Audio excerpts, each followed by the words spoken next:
brought to you by Puneet Balan Group and Maharashtra Tourism.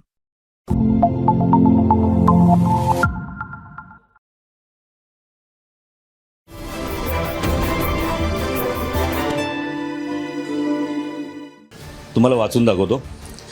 देख लिया राजस्थानियों का कमाल, पावर, मराठी को महाराष्ट्र में ही पेल दिया, हम मारवाड़ी है, हमारे सामने किसी की नहीं चलती.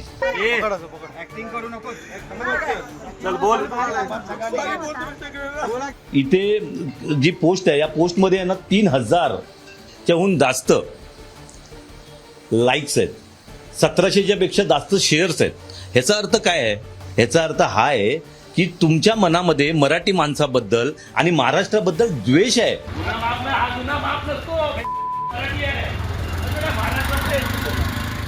म्हणजे तुम्ही एका प्रकारे आम्हाला चॅलेंज करताय आणि म्हणूनच तर त्या विभागामधून आम्ही फिरताना त्यांना फिरत चालवत पोलीस स्टेशनला नेलं. कारण इतर व्यापाऱ्यांनाही समजलं पाहिजे की अशा पद्धतीचं जर तुम्ही वागत असाल तर तुम्हाला हा जाब आणि इशारा देण्यासाठी आम्ही इथे आहोत. मराठी मुद्द्याला घेऊन महाराष्ट्र नवनिर्माण सेना पुन्हा एकदा आक्रमक होताना आपल्याला पाहायला मिळत आहे.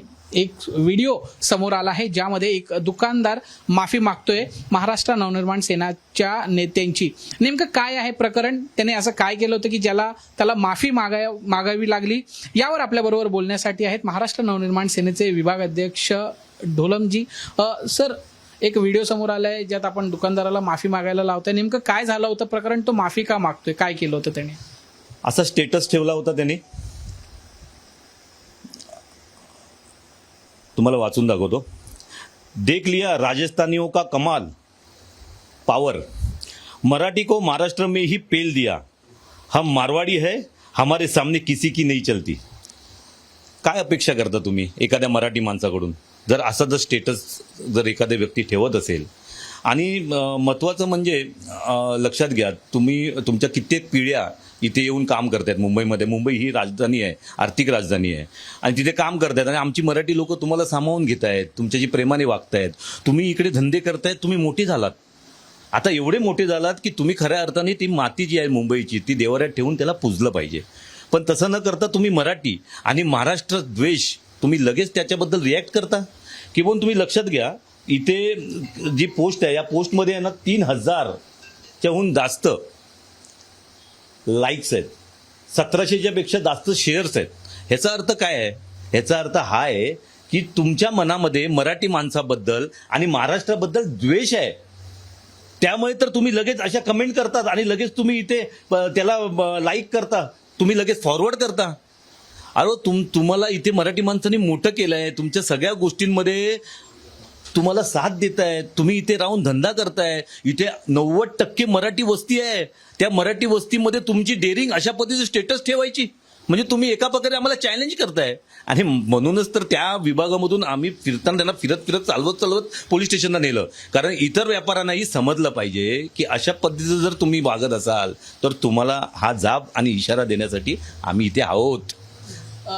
काल व्हिडिओमध्ये ती व्यक्ती माफी मागत आहे, पण त्या व्हिडिओमध्ये असं दिसतंय की त्याला दुखापत झालेली आहे, त्याला खूप त्रास होतोय. त्या व्हिडिओच्या आधी नेमकं काय घडलं होतं?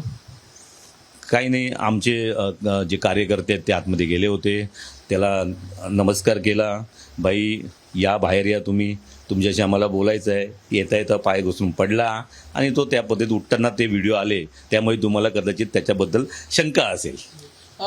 काही दिवसांपूर्वी एक सभा झाली होती ज्याच्यामध्ये राज ठाकरे यांनी सांगितलं होतं की मारहाण करू नका, समजावा समोरच्याला, आणि टोकाची भूमिका असेल ती शक्यतो टाळा.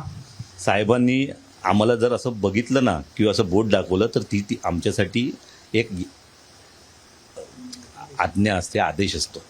त्यामुळे आम्ही त्याचं कटोकटपणे पालन करतो. ते तुम्ही बघितलं असेल कालच्या व्हिडिओमध्ये. आम्ही अशा पद्धतीत कोणतंही काम केलं नाही. आज आम्ही त्या दुकानाच्या इथे गेलो होतो, पण ते दुकान बंद आहे, त्याचं कुटुंब गावी गेलंय, तोही गावी गेला. काल रात्री आम्हाला अशी माहिती मिळाली, घरही बंद आहे. बंदच असलं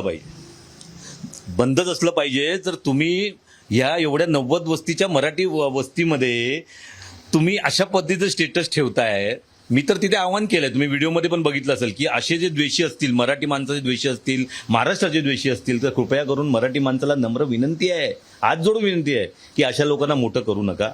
तुम्ही अशा लोकांना थांबवा आणि स्वतःहून स्वतःचे धंदे चालू करा. शेवटचा प्रश्न, विरोधकांकडनं वारंवार टीका होते की फक्त महानगरपालिकेच्या निवडणुका आहेत म्हणून हा मुद्दा वारंवार उपस्थित केला जातोय. निवडणुकांसाठी एजेंडा आहे हा? अशा पद्धतीचे एजेंडे चालवणारे इतर पक्ष आहेत.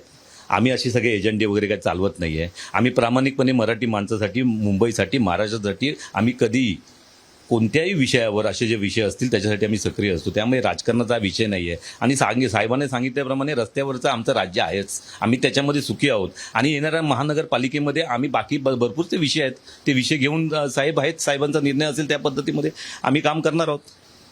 निश्चितच. तर मुंबई महानगरपालिकेसाठी हा कसलाही अजेंडा नाही. महानगरपालिकेसाठी इतरही विषय आहेत आणि रस्त्यावर राज्य असण्याचं भाष्य जे आहे ते मनसे नेत्यांकडनं करण्यात येत आहे. मात्र पाहावं लागेल की निवडणुका येता हा मराठीचा मुद्दा जो आहे तो तितकाच शिगेला असेल का तो शांत होईल.